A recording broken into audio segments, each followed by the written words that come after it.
How do child trauma, behavior, and age interrelate? If you're parenting a grandchild, understanding that relationship can help improve the relationship between you and the child. Kathy Dial, president of Kin and Kids Consulting, is here to share some perspective on this. If you are a grandparent raising a grandchild, there are many challenges, not just for the grandparents, but for the grandchild. They're going through, or grandchildren are going through quite a bit, whether they show it or not, or express it or not, but there are ways to strengthen that attachment. Yes.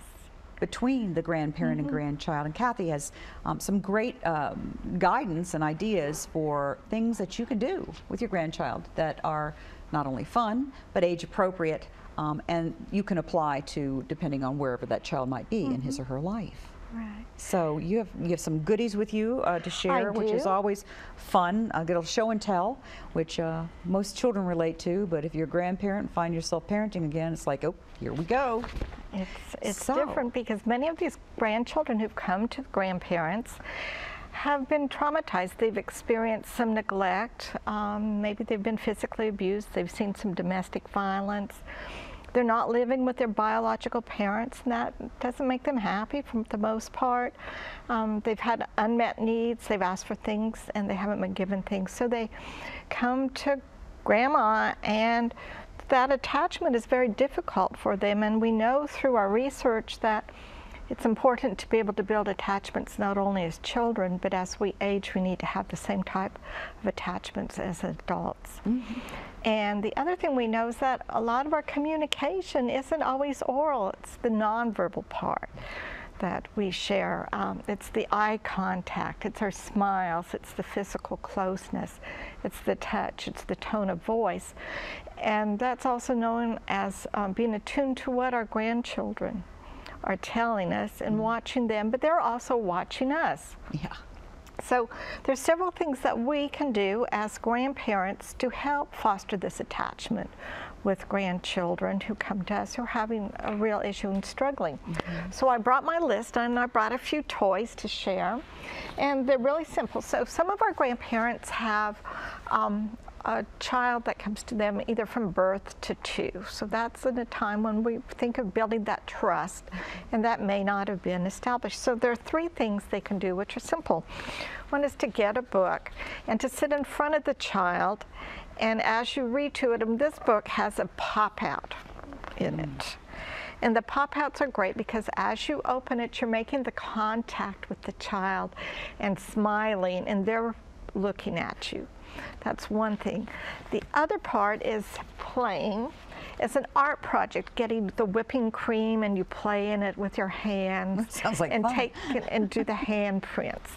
The third one is balancing something on your head, because as you and I look, I see you're smiling there, so you know our children will be smiling too. So this is the 0 to 2-year-old stage. Then we move to the 2 to 6-year-old, the preschool, maybe early elementary school. And there are 5 different things. One of them is singing songs. Simple songs like head, shoulders, knees, and toes. And you do it together and you help them. So at that point in time, you have the tone of your voice, the eye contact, the smile, and the hand touch again. You can play Simon Says. You can take turns balancing objects on your head. And as you each try to do that, what are we doing? We're laughing, we're having the eye contact again, making funny faces and mirroring each other as we go. So that's the 2 to the 6-year-old group. Then we move on to the 6 to the 10-year-olds. These are the children that are becoming a little more sophisticated. They're 1st through about 4th grade in school. They like to do things like balloon tennis. You can blow up balloons and you can play the balloon tennis.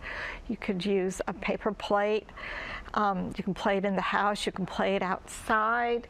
You can do thumb wrestling, because as we thumb wrestle, we're doing the laughing again and the touching. We can make things together. one of the things I brought was a recipe book. How many of us have recipe books? Picking out a recipe together and cooking and tasting and sharing taste is an interaction where you're, again, building the closeness, the eye contact, the tone of voice. So this is for our 6 to 10-year-olds. So then we move to a little bit more challenging group, and these are our 10 to 12-year-olds. They're the 4th, 5th, and 6th graders. And they're trying to be more independent, but they also need to learn how to build the attachments. And as grandparents, we can work with them. They like strategy games. One of the things I think we have out there are card games. Just leave that and let them get a shot of that. The card games, of course, just a regular deck of cards? Just a regular deck of cards. You can play fish. You can play Crazy Eights. Just a wide range of things that you're playing. You're interacting with each other. A lot of it, and you know, the smiling, again, the eye contact, what you're trying to build. Right. Maybe playing a sport together. It could be walking, it could be swimming, it could be playing with that soccer ball out in the backyard, it could be trying to shoot hoops, things that are easy.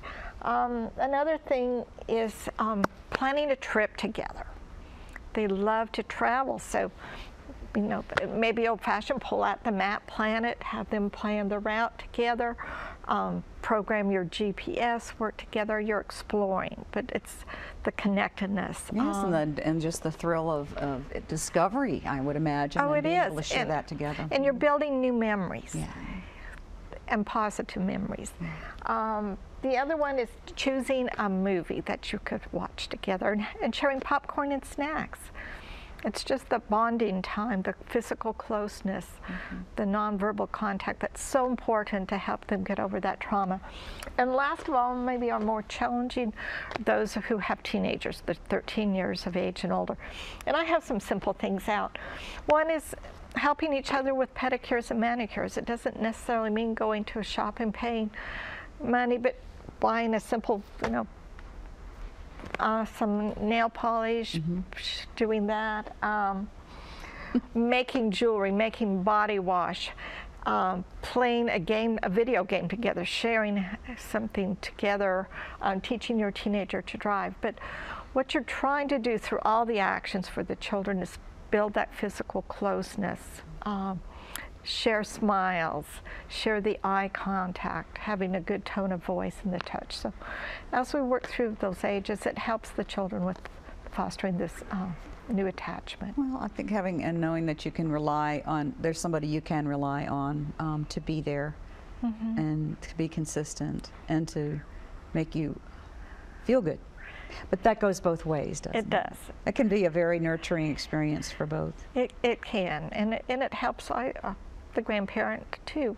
We're also going to be responding to the children's to their nonverbal cues. Yeah. So going for something positive in the relationship that may have come from something that wasn't necessarily so positive. That's correct.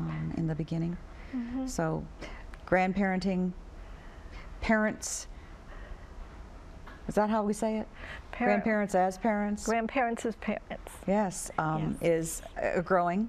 It is. We have about 179,000 children in our Virginia area that are being raised by grandparents or a relative caregiver. Wow.